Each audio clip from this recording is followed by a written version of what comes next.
Hello everyone, welcome back to my channel.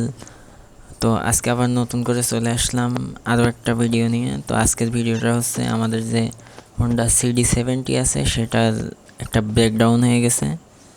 তো আসলে গাড়িটার বয়স তো অনেক, শুধু কাগজের মেয়াদি প্রায় 45 বছর। তো সব কিছু বুঝতেই পারছেন, বুড়ো হয়ে গেছে। তো আজকে একটা প্রবলেম দেখা দিয়েছে। তো এটা একটু মেজর প্রবলেম, যেটা এখন একটু ঠিক করার চেষ্টা চলছে।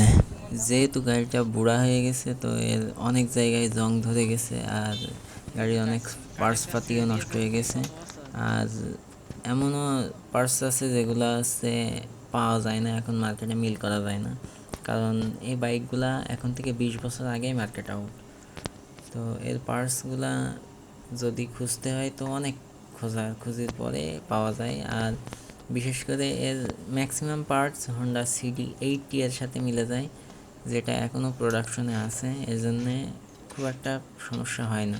কিন্তু অরিজিনাল যে 70 পার্টস এগুলা ছাড়া বাইক একটু উল্টাপাল্টা করে। তো এখন ক্লাস চেম্বারে একটু সমস্যা হয়েছে, তো চেম্বারটা খুলে নেওয়া হয়েছে। আর কিকে একটু ডিস্টার্ব করছে, তার মানে স্টার্ট দেওয়ার সময়, তো সেগুলো ফিক্স করা হচ্ছে। এখন দেখা যাক কতদিন লাগে বা কতক্ষণ লাগে।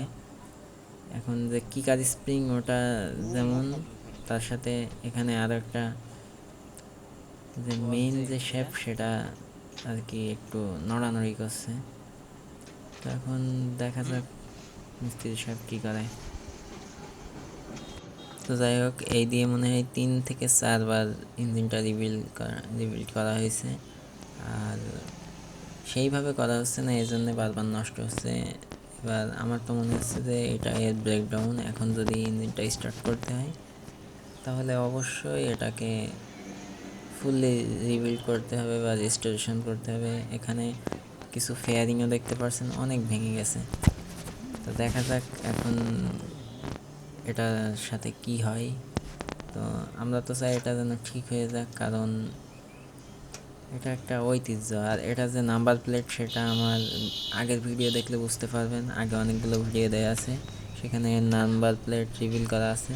আর বাইকটার কি হলো না হলো এগুলো যদি দেখতে চান তাহলে আমাদের সাথে থাকুন এবং চ্যানেলটাকে সাবস্ক্রাইব করে রাখুন। নেক্সট ভিডিওতে দেখাবো যে এই বাইকটা আসলে স্টার্ট হবে কি না। তো আজকের ভিডিও পর্যন্তই, দেখা হচ্ছে আগামী পর্বে।